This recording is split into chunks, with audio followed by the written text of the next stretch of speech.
She thought it was a staged ceremony, but the millionaire said, "I signed the real license." Hello everyone. Before we begin today's story, I have a small favor to ask. Please hit subscribe and turn on the notification bell so you never miss our channel's new videos. It's quick, free, and the best way to support us in bringing you more dramatic stories. Your support means the world to us. Where are you watching from? Drop your city or country in the comments below. Thank you very much. Now, let's get back to our main character. The lights inside the private rooftop venue glowed warm against the New York skyline, reflecting off the glass walls like scattered amber. Ava Collins inhaled sharply, trying to steady her hands as she adjusted the thin strap on her simple ivory dress. It wasn't even a real wedding gown, just a borrowed piece from the event wardrobe she worked with every weekend.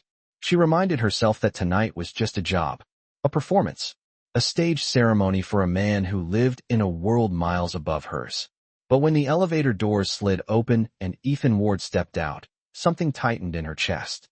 He wore a fitted black suit, the kind that looked effortless on a man born into money and sharpened by ambition. His eyes swept over her, not judging, not mocking, just quietly observing, like he was memorizing the moment. "Ready?" he asked, voice low, steady, too calm for someone about to fake a wedding. She forced a breath, as ready as someone can be before pretending to marry their boss. A hint of amusement flickered in his eyes, but it was gone too fast to catch. He offered his arm. She took it. His sleeve felt expensive beneath her fingertips, the fabric smooth, foreign, nothing like the polyester uniform she wore at the banquet hall. As they walked toward the archway draped in white roses, Ava registered every detail around her.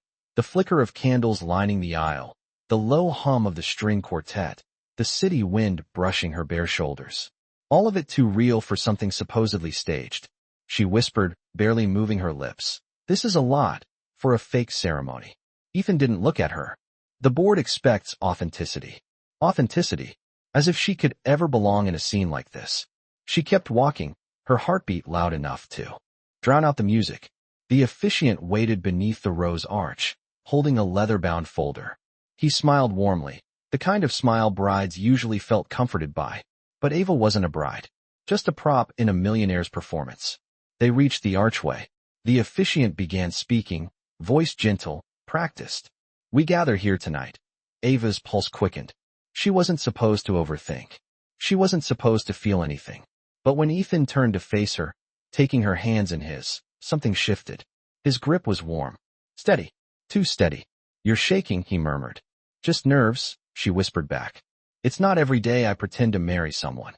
Ethan studied her for a half-second longer than necessary, as if her words bothered him. "Nothing about this is meant to scare you," he said quietly. But the weight in his voice, that scared her more than anything. It sounded like he meant it. The ceremony moved forward, the scripted vows flowing easily from the officiant's mouth.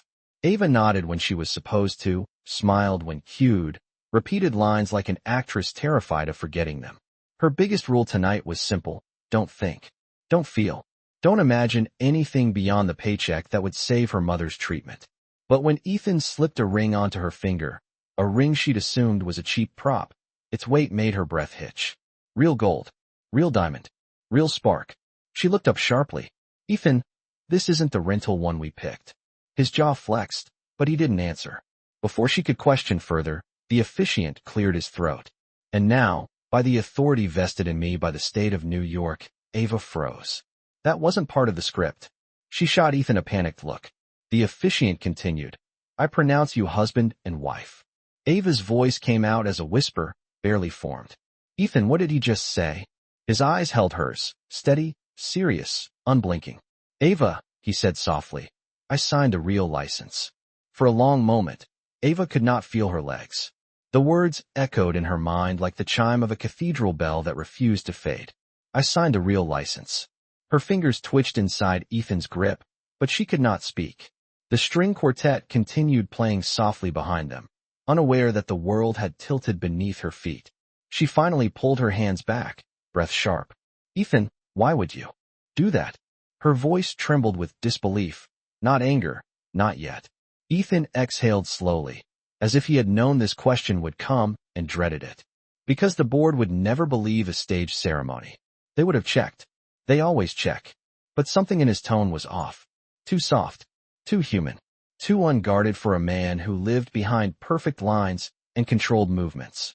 Ava stepped back from him, her dress brushing the candles that lined the aisle. That does not explain using my name on an actual legal document. She swallowed hard. This was supposed to be pretend. I agreed to pretend. Ethan took one step closer, but he stopped himself as if worried he would push her further away. I know what we agreed to. But the night before the ceremony, the board added a new clause to the acquisition deal. They wanted proof of stability, not a performance. A real certificate. A real commitment. He paused. And I did not have time to tell you without risking everything. Ava stared at him, stunned. You risked everything? Ethan, you risked me. The music faded into a hush. The candles crackled softly, and the city lights beyond the glass shimmered like 1,000 watching eyes. She felt painfully exposed. She was just a banquet hall employee who took on a fake bride role to save her mother. She was not supposed to become legally tied to a millionaire who had the power to change her life with a single decision. Her voice cracked. My signature, when did you get that? Ethan hesitated. During the contract signing. You signed the copy you thought was symbolic. I swapped it with the official document. You read every line. Nothing was hidden from you except the fact that it would be filed. Ava felt her stomach twist. Except that tiny detail, she whispered, half laughing, half choking.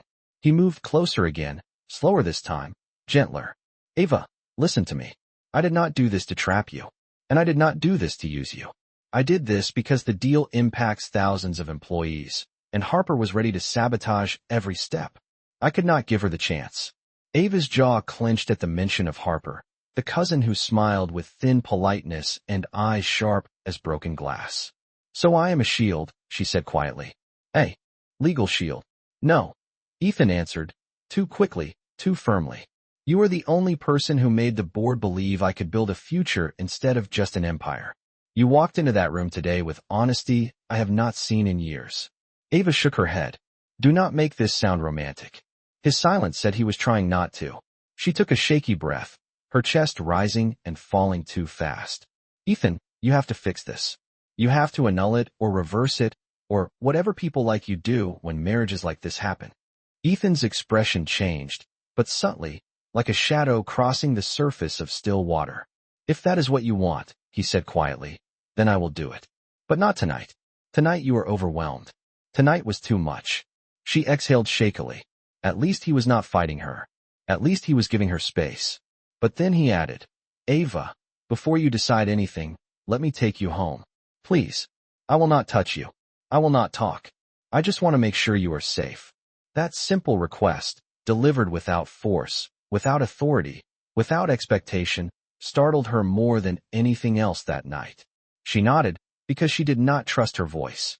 And as they walked toward the elevator, she could not shake one truth that terrified her far more than any legal document. For a man who claimed this started a strategy, Ethan's eyes tonight looked nothing like strategy at all. The ride down from the rooftop felt heavier than gravity itself. Ava stood beside Ethan inside the elevator, her arms crossed tightly, her gaze fixed on the glowing floor numbers instead of the man who had just turned her world into a legal contract. Ethan kept a respectful distance, his hands tucked into his pockets, his posture contained and controlled, as if he feared one wrong move would make everything worse. When the doors slid open into the quiet lobby, he guided her toward the black sedan waiting outside, but he did not touch her. He simply opened the door and stepped back. Ava sat down slowly, staring out at the city lights blurring past the window as the driver pulled away. Her dress felt too thin, her ring felt too heavy, and her mind felt too full. Every street they passed looked different tonight, harsher, louder, unfamiliar, like New York itself was judging her for walking into something she never asked for. Ethan finally spoke, his voice low. Ava, I want you to know that I will contact my legal team first thing in the morning. They will explain your options clearly. She did not look at him. My options, she murmured, for dissolving a marriage I did not know existed. He exhaled, long and subdued. Yes. Silence unfurled between them, thick and tense. She shifted, gripping her dress. Ethan, my mother's treatment depends on that money. If this marriage mess affects that, her voice broke, and she hated that it did. Ethan turned toward her sharply, the calm mask cracking for the first time. "Ava, look at me." She hesitated but finally glanced his way. His eyes, usually unreadable, were wide with something close to fear. "Your mother will continue receiving care. I will not let anything jeopardize that. Not the board. Not Harper. Not even this misunderstanding." Ava blinked. "This is not a misunderstanding. It is a marriage certificate with my name on it." "Ava," he started, but she held up a hand, stopping him. "Do not try to soften it." The car slowed as they approached her apartment building, the worn brick exterior lit only by a flickering street lamp. It was not the kind of place millionaires visited, but Ethan leaned forward slightly, studying it as if it mattered to him. The driver parked. Ava opened the door before Ethan could reach for it. She stepped out, wrapping her arms around herself. The night air was colder here. Ethan followed, but again, he kept his distance. "I will walk you up," he said. "No," she replied quickly. "This neighborhood is not dangerous, and I do not need a security escort tonight." A shadow crossed his face, but he nodded. "Then at least let me walk you to the door." She sighed but did not argue. They moved toward the entrance, footsteps slow and uneven. Ava stopped at the bottom of the stairs. She turned to face him, the hallway light casting a soft halo around her hair. "Ethan, why me?" Her voice was quiet, almost defeated. "You could have chosen someone used to this world. Someone who would have played the role perfectly." Ethan's jaw tensed, but not out of annoyance. It looked more like pain. "Because perfection does not convince people," he said softly. "Truth does. And when you talk, when you smile, when you answer questions without calculating every word, people believe you. They trust you. And tonight, the board trusted you more than they have ever trusted me." Ava stared at him, stunned into silence. He swallowed, struggling with something he seemed afraid to say out loud. "Ava, I did not intend for the ceremony to be real. But the moment became real before I could stop it." Her breath caught. "What does that even mean?" Ethan shook his head. "I do not want to confuse you more tonight. Rest. When you wake up, everything will be clearer." Ava let out a shaky breath, the frustration and exhaustion hitting her all at once. "Good night, Ethan." She turned toward the door. "Good night, Ava," he said. But the way he said her name lingered in the cold air, soft and unguarded, like a confession he could not voice yet. Ava stepped inside, locking the door behind her. She leaned against it, heart pounding, trying to breathe. She had entered the evening pretending to be a bride for a paycheck. She ended it as someone's legal wife. And as terrifying as it was, another truth frightened her even more. Part of her heart had reacted to Ethan's voice in a way she could not control. And tomorrow, everything would change again. Morning sunlight barely slipped through the thin curtains of Ava's apartment, painting soft lines across the worn hardwood floor. She had barely slept, her mind replaying every moment from the rooftop ceremony to the tense ride home. When her phone buzzed on the nightstand, she jumped. For a second, she expected some official message about the marriage certificate or a legal notice waiting to unravel her life further. Instead, it was a simple text from Ethan. "I have informed the legal team. They are ready to speak with you whenever you want. Please have breakfast. And please let me know that you are all right." Ava stared at the message, unsure why her chest tightened. She placed the phone face down and forced herself to get ready for work. She still had a shift at the banquet hall. Rent still waited. Routine still anchored her to the real world, even if her reality had been flipped upside down. 2 subway transfers later, she pushed through the staff entrance of the hall, greeted by the familiar scent of disinfectant and warm bread. Inside, her best friend Mia looked up from arranging cutlery, her eyes widening immediately. "Ava, why do you look like you just survived a hurricane?" Ava hesitated. She could not tell Mia she had accidentally become someone's legal wife. Mia would either faint or scream loudly enough to shut down the entire building. "Rough night," Ava said instead, tying her apron. "Rich people event." Mia groaned. "Say no more." But before Ava could escape into her tasks, the hall supervisor stepped out of the office. "Ava, you have a visitor." Ava frowned. Visitors never came to the staff side. But when she stepped into the hallway, she froze. Harper Ward stood there, wrapped in a tailored blazer and a smile that did not reach her eyes. The cousin who always looked like she was calculating the price of everything in the room. "Ava Collins," Harper said smoothly. "I thought I would check in, since you must be overwhelmed." Ava straightened, instincts flaring. Harper did not do kindness, and she certainly did not make casual visits. What do you want? Ava asked carefully. Harper's smile sharpened. To make you aware of what you have married into. Or rather, what Ethan has dragged you into. Ava crossed her arms. This was not my choice. Oh, I believe you, Harper said. Which is exactly why you should be concerned. She stepped closer, her perfume sharp and cold. The board will not accept Ethan's impulsive little stunt forever. They want proof of emotional stability. Proof of alignment. Proof that his wife fits the role. Ava stiffened. Role? This is not a job. Harper tilted her head. Oh, but it is. And you are already failing the audition. Ava's stomach twisted. What are you talking about? Harper held up her phone, showing photos taken last night from a distance. Ethan walking Ava to her door. Ava's hand braced on the stair railing. Her expression drained from exhaustion. You look frightened, Harper said. You look like someone dragged into something above her level. And the board sees everything. Ava swallowed hard. You had someone follow us. You are married to a millionaire, Harper replied. Privacy is a luxury that does not exist for people like Ethan. And now, for people like you. Ava clenched her jaw. I am not intimidated by you. Harper chuckled. Lightly. You should be. Because if you continue looking like a liability, the board will demand Ethan replace you with someone more suitable. The word suitable slid from her mouth like poison. Ava's hands trembled. He would never agree to that. You think so? Harper asked. He has sacrificed bigger things for the company before. And he will again. Something in Ava's chest twisted painfully. Harper leaned in, voice dropping. And if I were you, I would not rely on someone who did not trust you enough to tell you he filed the license. Ava flinched. Harper smiled in triumph. You see? You already know I am right. With that, Harper turned and walked away, leaving Ava standing in the dim hallway, breath uneven. She forced herself back inside the banquet hall, but her thoughts spun violently. Harper's words were cruel, manipulative, intentional, but they hit every bruise Ava already carried. And as she replayed the rooftop ceremony in her mind, one truth grew clearer with every heartbeat. She could not run from this anymore. She would have to confront Ethan Ward face to face. Not as a hired stand-in, not as a frightened girl, but as his legal wife.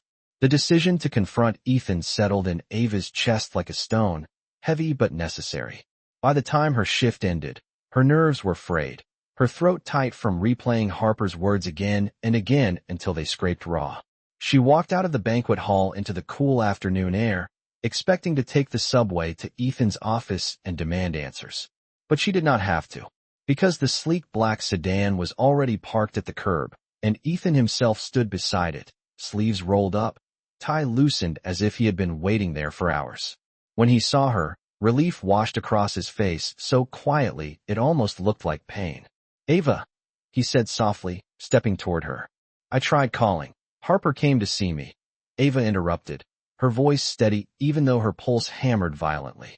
Ethan froze. The shift in his expression was unmistakable, a flash of cold anger beneath his controlled exterior. She what? She showed up at my job, Ava continued. She told me the board is already watching me, judging me, treating me like some kind of liability. And she made sure I knew you have sacrificed people before for the sake of the company. Ethan's jaw tightened, and for a moment he looked like he was fighting every instinct to storm off and confront Harper on the spot. Ava, listen to me. She had no right to go near you. And what she said is not true. Then tell me what is true, Ava said, stepping closer. Because right now, the only thing I know for certain is that I am legally tied to a man who made a massive decision without telling me. Ethan opened the car door. Please, come with me. There is something you need to see. Ava hesitated, but the steadiness in his voice pulled her in more than any explanation he could give on the street. She climbed into the back seat, Ethan sliding in beside her. The city blurred past as the car wove through traffic, moving away from Manhattan's glitter and into quieter streets lined with old brick buildings and community murals. When the car stopped, Ava stepped out and stared. It was a community center. Faded paint. A cracked sign that read Harbor House Community Center. Children's drawings taped to the windows. Ethan watched her closely. I come here every month, he said. My father brought me here when I was young. This place kept me grounded long before money complicated my life. Ava blinked, stunned. This was not the world she associated with him. Ethan guided her inside. The center buzzed with soft activity, volunteers organizing food boxes, an elderly couple sorting donated coats, a group of kids coloring at a long plastic table. Ethan greeted them all by name. They greeted him back with warmth that was unmistakably real. Ava watched quietly as a little girl ran up to him and tugged his sleeve. "Mr. Ward, I finished the picture for the fundraiser." Ethan knelt to her level, his expression gentle. "Can I see it?" She handed him a drawing of a lighthouse, bright yellow at the top, surrounded by dark waves. Ava's breath caught. Ethan's eyes softened, and he looked over at Ava, the message clear without a single word spoken. He had listened that night at the board meeting. He had remembered. After thanking the girl and sending her back to her group, Ethan turned to Ava. "This is why I did not tell you about the real license. Not because I did not trust you. Because everything hinged on the board believing I was capable of holding onto something stable, something meaningful. And when you talked about the lighthouse, when you talked about wanting a place that felt safe, the board believed you. And for the first time, they believed me too." Ava felt her throat tighten. "Ethan, I am not someone who belongs in your world." "You belong everywhere you choose to be," he replied. "But you need to hear something else. Harper is trying to position herself to take my seat on the board. She wants me to fail, and she sees you as the easiest target." Ava swallowed. "So she is using me to hurt you?" "Yes," Ethan said quietly. "But I will not let that happen." He moved closer, not touching her, but close enough that the space between them hummed with something real. "Ava, you are not a liability. You are the only part of my life right now that feels honest." Her breath shook. "Ethan, let me prove it to you," he said. "Not with words. With something real. Something you can hold." He reached into his jacket and pulled out a folded document. Ava felt her chest tighten as he handed it to her. It was the annulment request, signed by him, dated this morning. "If you want out," Ethan said, voice low, "all you have to do is sign next to mine, and everything returns to the way it was." Ava stared at his signature. His handwriting was steady, certain, a man prepared to lose what he wanted if it meant protecting her. But before she could speak, he added something that made her breath stop entirely. "I hope you do not sign it," he said softly. "But the choice is yours now, not mine." The annulment form felt heavier than paper should ever feel. Ava held it between her fingers, reading Ethan's steady signature again and again, trying to understand the weight of what he was offering. The community center buzzed softly around them, but it felt as if the world had narrowed to the two of them and the document that could erase everything between them with a single stroke of ink. She finally lifted her gaze to Ethan. "Why give me this now? After everything Harper said? After everything you risked?" Ethan took a slow breath. "Because you deserve the truth. And you deserve a choice. Something I should have given you from the beginning." Ava felt the words sink under her skin. Choice. For the first time since the rooftop ceremony, she felt the ground settle a little beneath her feet. She folded the document carefully, holding it against her chest. "I need time," she said quietly. "I need time to breathe and to think." Ethan nodded. "Take all the time you need. The decision is yours alone." They walked back toward the entrance, passing the long table where volunteers were sorting canned food. A young teen waved at Ethan, and he waved back with a genuine warmth that felt strangely comforting. When they stepped outside, the sunlight had softened into the warm glow of late afternoon, painting the street gold. Ethan opened the car door for her again, but this time she paused, looking up at him. "You grew up coming here," she said. "This place, it matters to you." "Yes," Ethan answered. "It reminded me that life is more than numbers on a screen or signatures on contracts. And now, it reminds me of you." Ava's breath caught unexpectedly, but she slipped into the car before he could see the confusion in her eyes. The ride back toward her neighborhood was quiet, but not uncomfortable. For the first time since the ceremony, the silence between them felt like space instead of tension. Halfway through the drive, her phone buzzed again. A message from the care center. "Your mother had a good morning. Her vitals are steady. She asked about you." Ava closed her eyes, exhaling in relief. Ethan noticed. "Is everything all right?" She nodded. "My mother. She is stable today." "Good," he said softly. "She deserves peace. So do you." The sincerity in his voice made her chest ache. When they reached her building, Ethan stepped out first, but he did not follow her up the stairs. Instead, He stopped at the bottom step and looked at her with a level of respect that unsettled her in ways she could not name. Ava, he said gently, I am not asking you for anything. Not affection, not loyalty, not forgiveness. I just want you to know that whatever you choose, I will honor it. She nodded slowly. What about the board? Harper? Everything that is happening. Let me worry about them, he replied. You do not need to shield me from my own family. She hesitated, then asked in a whisper, will you be all right? Ethan held her gaze, and for the first time she saw the truth he had been hiding behind the polished exterior. He was exhausted, worn, hurt in ways he never spoke about. I will be, he said quietly, as long as you are not afraid of me. Her heart twisted. I am not afraid of you, Ethan. I am afraid of what this means. His expression softened. So am I. Something in the honesty of that answer made her chest tighten again. She wanted to ask what he meant, but she was not ready to hear it. Not yet. She turned toward her door, but Ethan's voice stopped her one last time. Ava. She looked back. He did not move closer. He did not reach for her. He simply said, you changed everything the moment you sat across from me at that table. You deserve more than being pulled into a war you did not start. For a second, the evening felt suspended, as if time itself hesitated. Then Ava whispered, good night, Ethan, and slipped inside her apartment. She closed the door and leaned back against it, her heart pounding as she unfolded the annulment form. Her thumb hovered over the signature line. One signature would free her. One signature would return her life to something simple, predictable, small enough to hold without shaking. But her hand refused to move. Instead, she pressed the paper to her chest and whispered into the quiet room. Why does it feel like signing this would break something that has not even begun yet? And for the first time, Ava understood the truth she had been trying to outrun. She did not want the marriage, but she also did not want to lose him. The next morning arrived with a heavy gray sky, the kind that hung low over the city and made every breath feel weightier than it should. Ava woke with the annulment paper still folded beneath her pillow, as if her heart had refused to let it rest anywhere else. She moved through her tiny apartment in a daze, brushing her teeth, tying her hair, getting dressed, but her thoughts spun relentlessly around Ethan's voice, his steady gaze, and the way he had said, I will honor whatever you choose.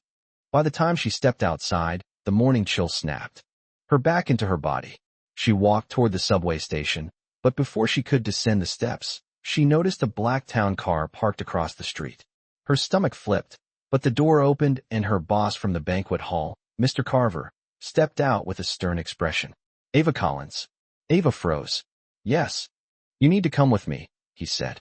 Now. Her pulse spiked. Is something wrong? Did I do something at the last event? Mr. Carver hesitated, which terrified her more than anger ever could. There is someone inside who insists on speaking with you. Privately. Ava followed him into the car, nerves tightening with every step. When she climbed inside, her heart stopped. Harper was sitting in the far seat, legs crossed, expression perfectly composed, as if she were attending a board meeting rather than orchestrating some underground ambush. Good morning, Ava, Harper said pleasantly, folding her hands in her lap. I see you received the annulment form.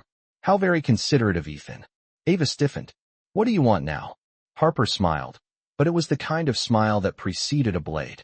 To give you a final warning, one you should take seriously for your own sake. Ava leaned back slightly, bracing herself. Go on. Harper nodded to Mr. Carver, who quietly exited the car and closed the door, leaving them in silence. The board is splitting, Harper began. Half believe Ethan's sudden marriage is a reckless emotional reaction. The other half believe it is a brilliant strategic move that makes him harder to remove. Ava blinked. Remove. He has more power than anyone his age should, Harper said. And certain members of the board, myself included, feel that his judgment has grown, compromised. Ava felt her pulse pounding in her ears. Because of me. Harper's lips curved. Nobody needed to know who you were. But when the press learned your name, things became complicated. Ava felt her world tilt. The press? How do they know my name? Harper's eyes glittered with satisfaction. A leaked guest list. A leaked document. A leaked photo of you entering your low-income building last night. You are trending in circles that will not be kind to you. Ava's breath caught. Her hands shook. Why would you do that? To remind Ethan that his choices have consequences, Harper said calmly, and to remind you that you are not equipped for the pressure he brings. Ava clenched her jaw, anger rising. You cannot scare me into leaving him. I am not scaring you, Harper replied. I am informing you. She leaned forward, voice low. If you stay married to Ethan, the press will dig into everything. Your mother's medical debt, your job at the banquet hall, every financial hardship, every vulnerability. They will rip your life apart. Ava felt her throat tighten painfully. You do not have the right. You are married to a man who lives under a microscope, Harper said. And microscopes are non-discriminatory. Ava inhaled slowly, trying to keep her voice steady. So what do you want? For me to sign the annulment form? Yes, Harper said bluntly. Sign it. Today. Before the press escalates. Before the board forces the issue. Ava's heartbeat hammered, but something inside her hardened. And what happens if I do not? Harper's eyes sharpened like glass catching sunlight. Then I will make sure Ethan loses everything. His seat. His power. His company. And when he does, he will blame himself for dragging you into the fallout. Ava froze. Not because she believed Harper, but because she knew exactly how deeply Ethan cared about the people who depended on him. His employees. His foundation. The community center. And Harper knew it too. Harper opened the door, letting in a slice of cold morning air. Think carefully, Ava. The annulment does not destroy anything. She paused, turning back with a knife-edged smile.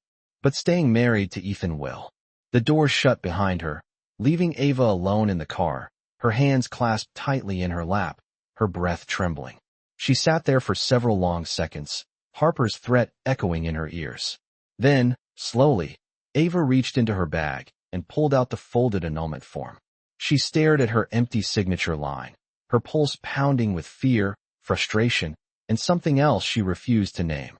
She whispered into the empty car, if I sign this, he loses me. But if I do not sign, he might lose everything else. And the truth hit her with devastating clarity. Either choice would break someone. The only question was who she was willing to break. The city felt louder than usual as Ava stepped out of the car, the annulment form gripped tightly in her hand, Harper's threats echoing through her mind like a storm she could not outrun. She walked the familiar path toward her apartment building, but every step felt heavier than the last, as if she were dragging the weight of two futures behind her. The elevator was broken again, so she climbed the stairs to her floor, breath shallow, thoughts spiraling. When she reached her door, she froze.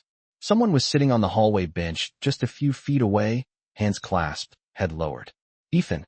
His suit jacket was folded beside him, and he looked like he had been waiting there for hours. The moment he noticed her, he stood abruptly. Ava, are you all right? You did not answer my calls. Ava's throat tightened. Harper came to see me again. Ethan's expression darkened instantly. Ava, I am so sorry. I will handle her. I promise you. She threatened you. Ava said quietly. She threatened your company, your position, everything you built. Ethan inhaled sharply. She is bluffing. The board cannot just, they can, Ava whispered. And you know they can. Ethan stepped closer, searching her face.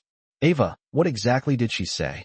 Ava hesitated, then spoke the words that had been slicing her since morning. She said if I stay married to you, she will make sure you lose everything. Ethan's jaw clenched. And you believe her?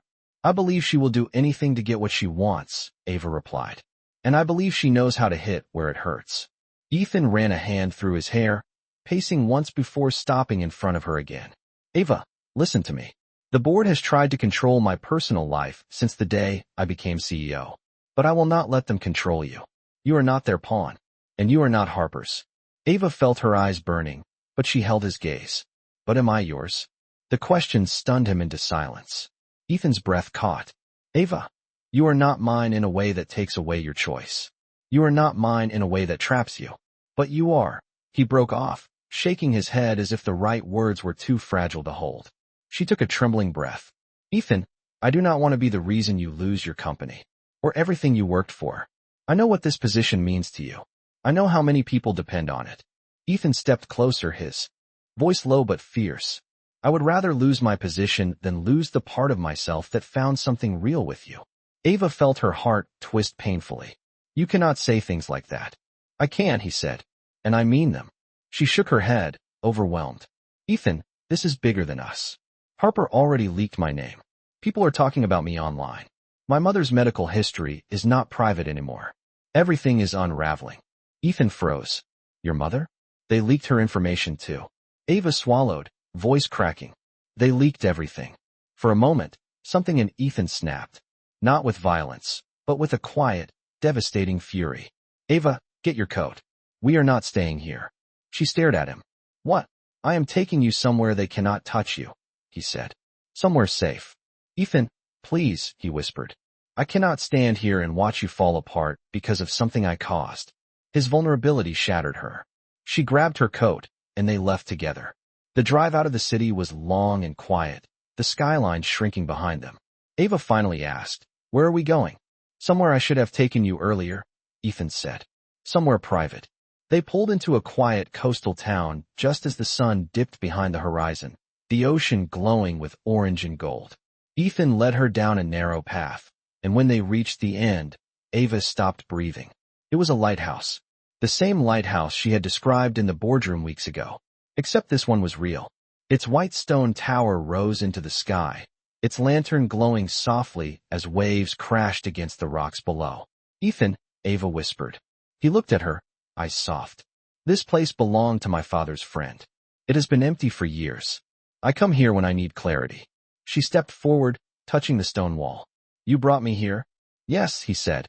Because I need you to see something before you make your decision. She turned to face him, wind tugging at her hair. What? Ethan reached into his coat and pulled out a small wooden box. Inside was the fake ring from their stage ceremony, its stone catching the fading light. This, Ethan said gently, was supposed to be pretend. But that night, you made me feel something real. Something I have not felt in years. Ava's breath shook. Ethan, I am not asking you to stay married to me, he said. I am asking you to give me a chance to be the kind of man you deserve. If you walk away, I will let you go. But if you stay, he held out the box. I promise you will never be alone in this again. Ava stared at him, the lighthouse glowing behind him like a silent witness. The annulment form sat in her coat pocket, but for the first time, she did not reach for it. She looked at Ethan, really looked at him, and whispered, Why does this feel like the first moment that is actually real? Ethan's voice trembled. Because it is. The wind at the lighthouse carried the scent of salt, and something impossibly calm as Ava stood there, the wooden ring box open in Ethan's hands, the ocean crashing behind them in slow, steady breaths. For a long moment, neither of them moved. Ava felt as if the world had paused just enough for her to finally hear her own heartbeat. It was not fear anymore. It was something deeper, something warm, something she had denied for too long. Ava finally stepped closer, her voice trembling but clear. Ethan, if I stay, everything changes. The board, the press, your entire life, my entire life. He nodded once, without hesitation. Everything already changed the moment I met you. She swallowed hard, her eyes burning. I am scared. So am I, he whispered. But I am more scared of a life without you than I am of anything else. Ava let out a breath she did not realize she had been holding, and something inside her cracked open, soft and vulnerable. She reached into her coat pocket and pulled out the annulment form. For a moment, she held it between them, its edges fluttering in the ocean breeze. Then, slowly, she tore it in half. Ethan's breath caught. Ava tore it again, and again, and again, until the pieces scattered from her fingers and danced along the cliffside, carried away by the wind like a weight she no longer needed to hold. Ethan stared at her, speechless. Ava. She stepped into his arms, and he wrapped her against his chest with a fierce gentleness, as if he had been waiting his entire life for her to make that choice. I choose you, she whispered. Not because of the board, not because of the ceremony, because somewhere along the way, you became the safest place I have ever known. Ethan's arms tightened around her, his voice breaking. You are the first thing that has ever felt real to me. When they finally parted, his eyes were bright with emotion he never allowed anyone else to see. Ava touched his cheek lightly. But we still have to deal with Harper. He nodded, his expression sharpening with resolve. Yes, and I will handle her. We, Ava corrected softly. If I am staying, then we face this together. Ethan gave her a look that was half wonder, half disbelief. Together, he repeated. They drove back to the city as the sky deepened into twilight. Instead of taking Ava home, Ethan brought her straight to his corporate headquarters. The building towered over Manhattan, floor-to-ceiling windows glowing like a beacon. Word had already spread. The moment they walked into the executive boardroom, every head turned. Cameras flashed. Murmurs rippled like a storm. And Harper stood at the front table, her expression unreadable, but her eyes sharp with anticipation. Ethan took Ava's hand in full view of everyone, his grip steady, protective, unapologetic. "Ladies and gentlemen," he said, his voice carrying a quiet authority that silenced the room instantly. "There are some matters that need clarification." Harper stepped forward. "Ethan, this is highly irregular. So was your interference in my personal life." Ethan replied calmly. The board shifted uncomfortably. Harper stiffened. "Your marriage has caused instability. The shareholders are concerned. Then they should hear the truth," Ethan said. He looked out at the room, then down at Ava, then back at the board. "Ava and I are married. Legally. And I am not dissolving that marriage. Not today. Not ever." A wave of shock cut through the room. Harper's mouth tightened. "Ethan, you are jeopardizing. What I jeopardize is my decision," he interrupted. "And it is mine to make, not yours." Ava felt a tremor of disbelief pass through her. Ethan continued, his voice steady. "If any member of this board believes that my marriage affects my ability to lead, then they are free to call a vote. But before they do, I suggest they remember that the acquisition deal they are clinging to so desperately nearly collapsed until Ava saved it with nothing but sincerity and courage." He paused. "You need more people like her, not fewer." Harper's composure fractured for the first time. A murmur of agreement rose around the table. Several members nodded subtly. One cleared his throat. "Ethan is right. The acquisition is secure. The numbers reflect stability. And sincerity," another added.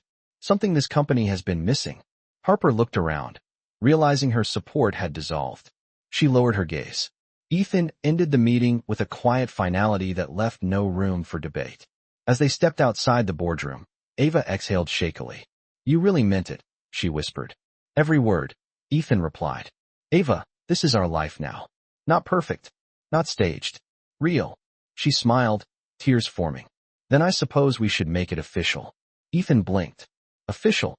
Ava nodded, lifting his hand. "We had a ceremony that night. But we never had a wedding." Ethan's breath hitched. "A real one. A real one," Ava whispered. Weeks later, on a quiet cliff overlooking the lighthouse, just the two of them and a gentle ocean breeze, Ethan placed a new ring on Ava's finger. Not the fake one. Not the borrowed one. A real one. "Ava Ward," he said softly. "You were the best unexpected thing to ever happen to me." She smiled through her tears. "And you were the miracle I never knew I deserved." They kissed beneath the lighthouse glow, sealing a promise that had begun with a mistake, grown through chaos, and bloomed into something unshakably true. And from that day forward, the world would know exactly what their first ceremony had never been. It was never staged, not even for a moment.